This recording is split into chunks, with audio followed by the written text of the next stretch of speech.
How do you fund an empire that's constantly at war for 600 years? Most empires last a century, maybe two. They expand, exhaust themselves, collapse. Rome, Persia, Alexander's empire. All of them eventually run out of money and soldiers. But the Ottoman Empire fought continuous wars from 1299 to 1922, 600 years, against everyone. Europe, Persia, Arabia, North Africa, sometimes on 4 fronts, simultaneously. And here's the crazy part. They almost never ran out of money. While European kingdoms bankrupted themselves after a single war, the Ottomans funded century after century of conquest. While other empires collapsed from military costs, the Ottomans just kept expanding. How? What did they know that everyone else didn't? The answer isn't what you think. It wasn't wealth from trade. It wasn't pillaging conquered territories. It wasn't even taxes. It was something far more clever, far more ruthless, and far more modern than anything Europe would attempt for another 300 years. Stay with me. Because the Ottoman financial system was so innovative, so brutal, and so effective, that it changed warfare forever. And what they discovered about funding war is exactly what modern superpowers do today. A Turkish tribal leader named Osman conquers a small territory in Anatolia. He has maybe 4,000 warriors, a few villages. Nothing impressive, but Osman has a problem every empire builder faces. How do you pay for expansion? His warriors expect payment. They need food, weapons, horses. Conquest is expensive, and Osman is broke. He can't tax his people heavily because they're poor farmers. He can't borrow because no one will lend to a minor warlord. He can't plunder because there's nothing valuable in Anatolia to steal. So Osman invents a solution that will power an empire for 600 years, the timur system. Here's how it works. When Osman conquers territory, he doesn't pay his soldiers in cash. He gives them land, not ownership, but revenue rights. A warrior gets a timur, an estate producing a certain amount of tax revenue, maybe 5,000 aki per year. In exchange, the warrior must maintain himself, his weapons, and horses. When the Sultan calls, he must show up ready to fight. Think about the genius of this. Osman has converted his military payroll into a self-funding system. The warrior doesn't get a salary. He gets the right to collect taxes from peasants. He becomes the tax collector and the soldier simultaneously. This means Osman's government doesn't need a treasury to fund the army. The army funds itself directly from the land. But here's what makes it revolutionary. The warrior doesn't own the land. He can't sell it. He can't pass it to his sons automatically. If he fails military duty, he loses the timur. This creates a permanent incentive to serve. The warrior's income depends on staying in the Sultan's favor. One generation of loyalty doesn't guarantee the next generation anything. Compare this to European feudalism. European knights owned their land. They could rebel against the king and keep their estates. They could refuse military service and stay wealthy. Ottoman Sepahi cavalry couldn't. Disobey and you're broke. The Sultan controls your income stream. By 1400, the Ottoman Empire has 20,000 Sepahi, each one fully equipped, each one maintaining themselves.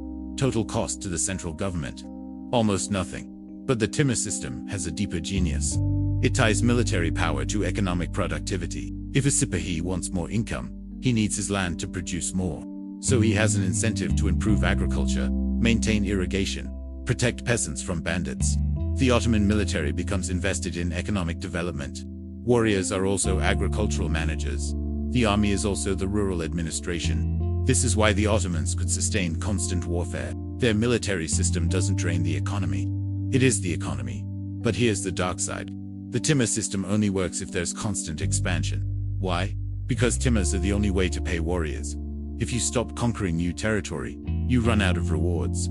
You can't create more timurs from existing land without dispossessing current Sipahi, so expansion becomes mandatory. Not for glory, for fiscal necessity.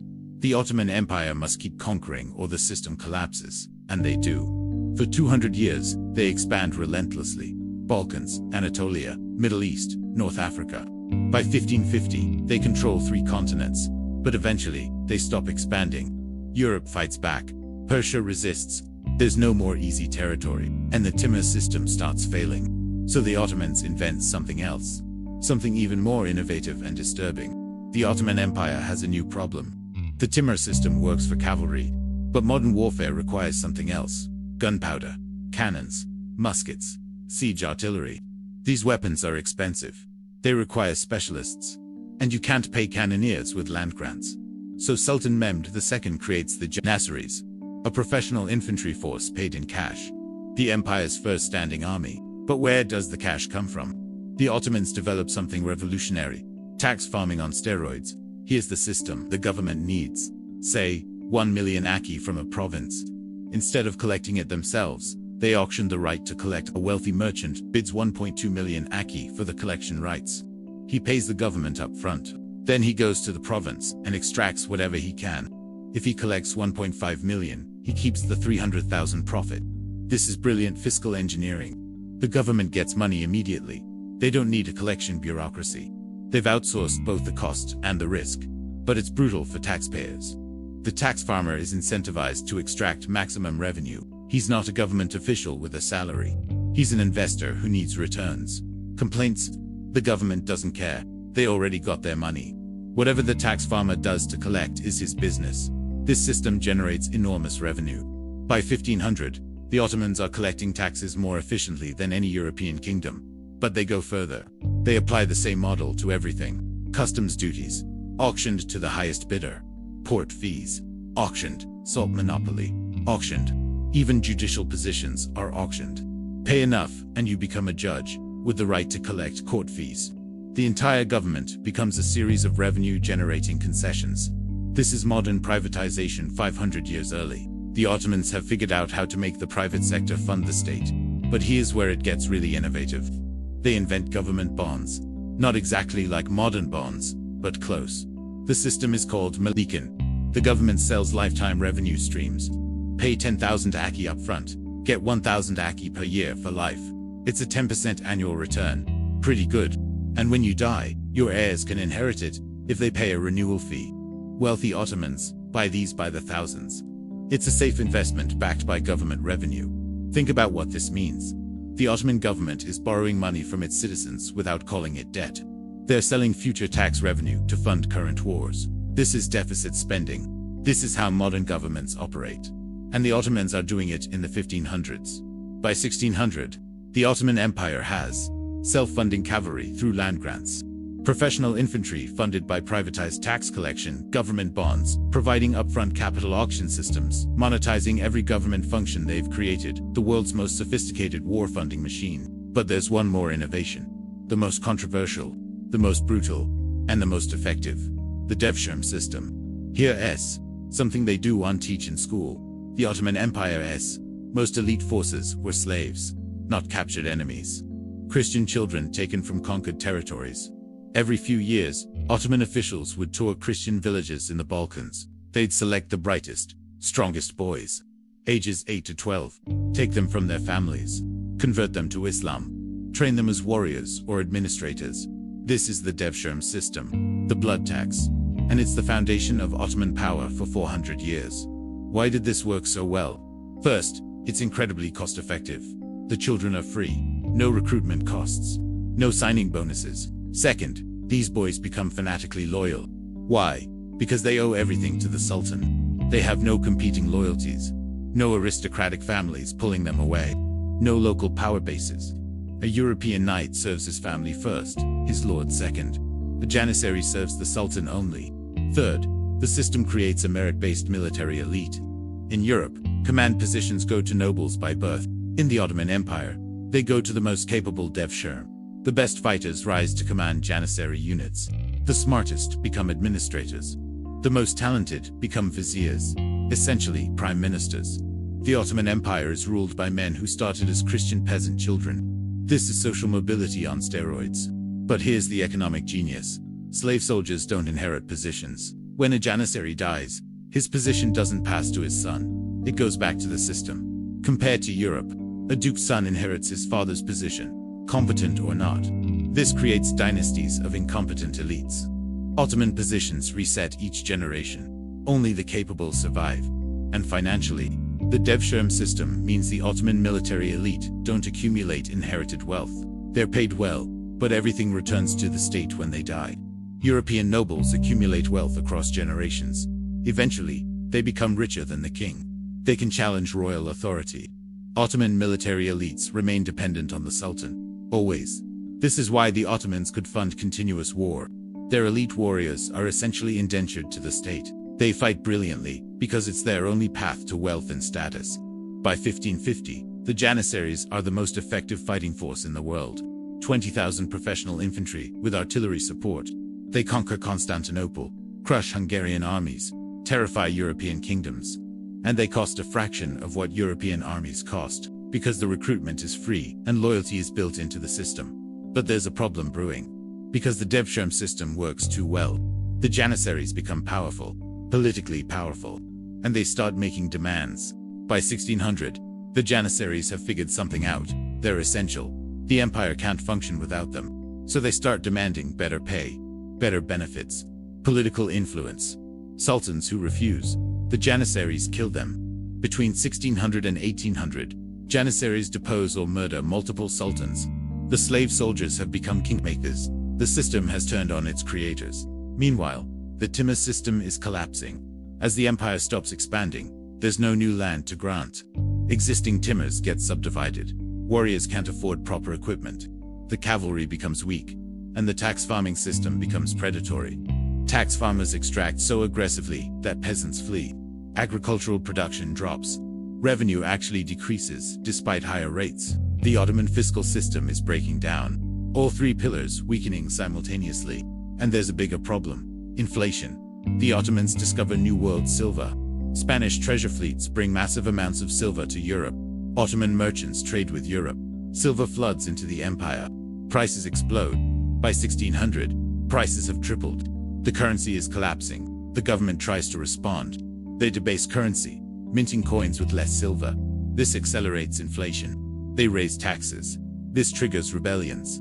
They're caught in a debt spiral. War costs keep rising. Revenue keeps falling. They borrow more, which creates more fiscal pressure, which requires more borrowing. Sound familiar? This is the same cycle that destroys modern governments. By 1700, the Ottoman Empire is technically bankrupt. They're spending 150% of revenue. They're selling government positions to raise cash. They're defaulting on payments to Janissaries. But here's what's remarkable. They survived. How? By doing something desperate and innovative. They start borrowing from Europe. Ottoman government bonds, once domestic instruments, are now sold to French and British investors. The empire becomes integrated into European financial markets. European bankers are happy to lend. The Ottomans control crucial trade routes. They're too big to fail. If they collapse, European trade with Asia collapses too. So Europe props them up. Not from charity. By 1800, the Ottoman Empire has become what we'd now call a zombie state. Technically insolvent, but kept alive by foreign creditors who need it to exist. This continues for another 120 years. The empire survives on European loans, fighting occasional wars, losing territory gradually, but never quite dying. Why? Because the creditors won't let it die. They're in too deep. If the Ottomans collapse, European banks lose billions. The Ottoman Empire has become too big to fail. They've weaponized debt, and this teaches something profound about how empires really end. Pull up the US national debt. $35 trillion. Look at it now. Ask, why hasn't America collapsed? The answer is the same reason the Ottoman Empire survived 120 years after bankruptcy. Too big to fail. Who holds us debt? China, Japan, European banks, pension funds, insurance companies, everyone. If America defaults, the global financial system collapses. So creditors have no choice but to keep lending. The Ottomans discovered this in 1800. America is using it now. But here's the deeper parallel. The Ottoman war funding model isn't ancient history. It's the template for modern military states. Privatized tax collection, that's government contractors. Private companies collecting tolls, fees, fines. Same model, different era. Selling future revenue. That's bonds. Every government does it. Borrow against future taxes to fund current spending. Merit-based military elite. That's the professional military. No aristocrats. Soldiers rising through competence. Professional standing army. Every modern nation has one. That was an Ottoman innovation that took Europe 200 years to copy. Even the Devshirme has modern parallels. Not kidnapping children, obviously, but the concept of taking people outside traditional power structures and creating a loyal elite. That's how intelligence agencies work. That's how special forces operate. And the fiscal trap. Constant expansion until you can't expand anymore. Then debt spiral. Then dependency on foreign creditors. That's every modern empire. Britain did it. Expanded until they couldn't. Debt spiraled. American banks bailed them out. Eventually, America replaced them. America is doing it now. Expanded until Afghanistan and Iraq. Debt spiraling. Chinese and Japanese banks financing it. Eventually, someone will replace America. The Ottomans showed us the pattern. Military expansion requires sophisticated financial systems. Those systems work until expansion stops. Then they become debt traps. Then foreign creditors become the real power. The Ottomans funded 600 years of war through innovation, land grants, privatized taxation, government bonds, merit-based military, deficit spending. Every modern state uses these same tools. But the Ottomans also showed us the endpoint. When expansion stops, the financial system collapses. When you can't grow, you can't pay debts. When you can't pay debts, you become dependent on creditors. And creditors don't lend from generosity. They lend to keep you alive because your death would hurt them more. The Ottoman Empire's last 120 years weren't independence. They were debt servitude. The empire survived as a financial zombie, kept alive by European banks who needed Turkish trade routes. Is America heading there? China holds $1 trillion in US debt, not because they trust America, because they need American consumers to buy Chinese goods. America's debt is leverage, not weakness. As long as creditors need you, you survive. The Ottomans figured this out. Britain used it. America is using it now. The question is, what happens when creditors don't need you anymore? So here's what the Ottoman Empire really teaches us. War isn't won by the richest nation. It's won by whoever has the best financial system. For 600 years, the Ottomans fought everyone. Europe, Persia, Arabia, constantly at war. And they almost never ran out of money. Not because they were rich, because they were clever. They created military funding mechanisms that Europe wouldn't match for centuries. Self-funding cavalry, privatized taxation, government bonds, merit-based military elite, deficit spending. These innovations let them fight wars that should have bankrupted them 10 times over. But they also showed us the dark side. Sophisticated war funding enables endless war. The better your financial system, the longer you can fight.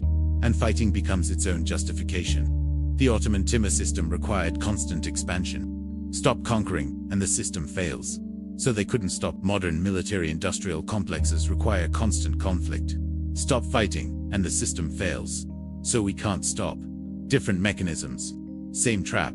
The Ottomans also proved that financial sophistication eventually becomes financial vulnerability.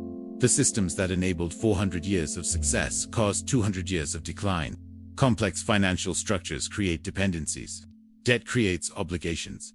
Eventually, creditors have more power than the debtor. The Ottoman Empire ended not with dramatic military defeat, but with gradual financial surrender. They became a debt colony of European banks. Independence in name only. Every empire that uses sophisticated deficit financing faces this risk. Borrow to fund war. Win the wars. Accumulate debt. Eventually, debt becomes the real master. The Ottomans showed us you can fund war for centuries if you're innovative enough. But they also showed us innovation has a price. The systems that give you power eventually control you. What do you think? Is modern America using Ottoman financial tactics? Are we heading toward the same endpoint? Drop your thoughts in comments. Because 600 years ago, the Ottomans invented deficit-financed permanent warfare. They proved you could fight forever if your financial system was sophisticated enough. But they also proved that forever has a limit. That financial innovation is power until it becomes a trap. That debt is leverage until it becomes a noose. We're living in the world the Ottomans created, using their tools, fighting their way, building their systems. The question is, are we learning from their success or repeating their mistakes? History suggests we don't get to choose. The same innovations that enable power eventually ensure decline. The Ottomans paid for 600 years of war, then spent 120 years paying for the payment. We're still counting our cost.